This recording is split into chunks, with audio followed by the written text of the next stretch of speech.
मेरी झोपड़ी के भाग आज खुल जाएंगे, राम आएंगे। मेरी झोपड़ी के भाग। किसके पुत्र हो और यहाँ क्या कर रहे हो? मेरे माता पिता नहीं है, मैं गंगा के किनारे ही रहता हूँ। तो फिर मेरे साथ आश्रम में चलना।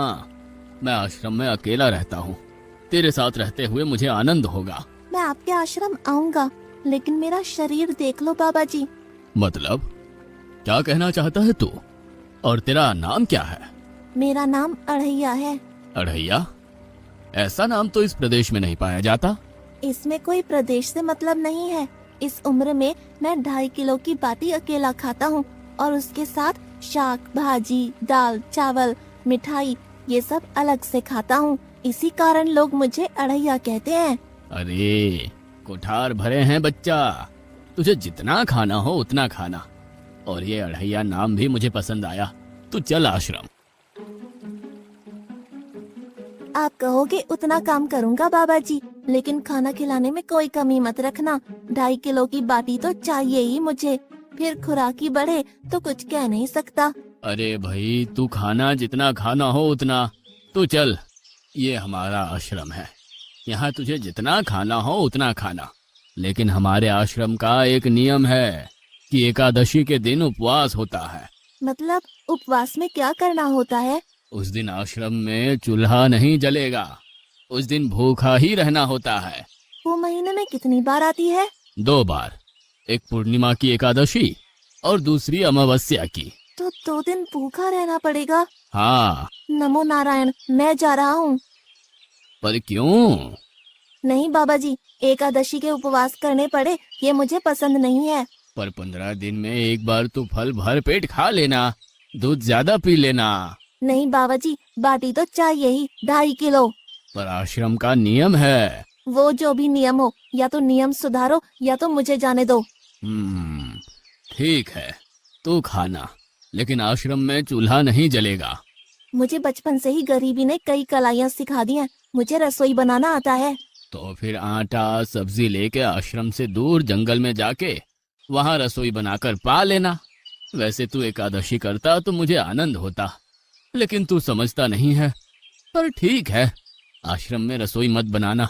ठीक है बाबा जी, एकादशी के दिन आप रसोई का सामान देना, मैं दूर जंगल में जाके रसोई बना के पा लूंगा। कल एकादशी है। हाँ बाबा जी, आप मुझे रसोई का सामान देना, मैं बाहर जाके खाऊंगा। आप यहाँ एकादशी करना। पर बेटा, अभी भी कह रहा हूँ, आश्रम के नियम का उल्लंघन मत कर। बाबा जी, तो फिर आप मुझे जाने दो।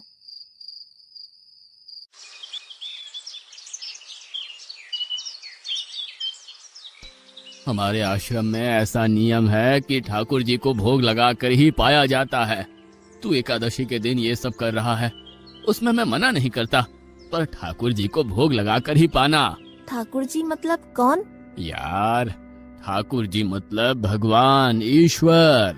मतलब भोग लगाने पे वो रूबरू आएंगे? तो फिर ज्यादा सामान दो। तू मूर्ख, तुझे कैसे समझाऊं? भगवान नहीं आते, सिर्फ तुझे भावना करनी है। कैसी भावना? जब रसोई तैयार हो तब थाली के सामने बैठकर 2 हाथ जोड़कर ठाकुर जी को खाना खाने बुलाना। मेहरबानी करके इतना नियम पालन करना। ठीक है।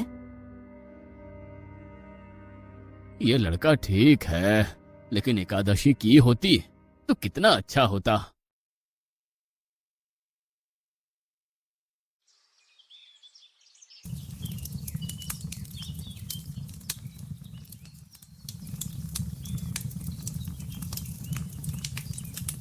देव के ठाकुर, आप खाना खा लो।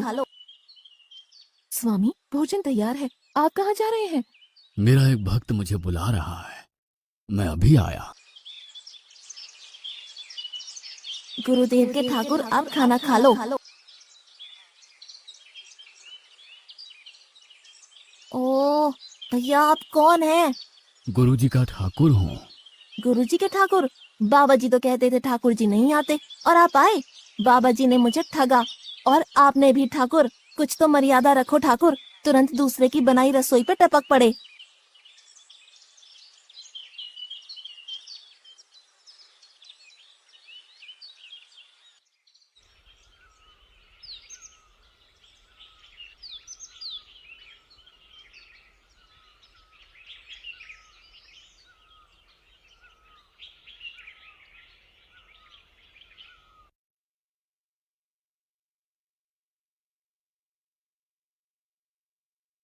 तूने एकादशी नहीं की, मुझे अच्छा नहीं लगा। हम्म, खाना खाया? क्या खाऊं? बाबा जी का ठुल्लू, ये आप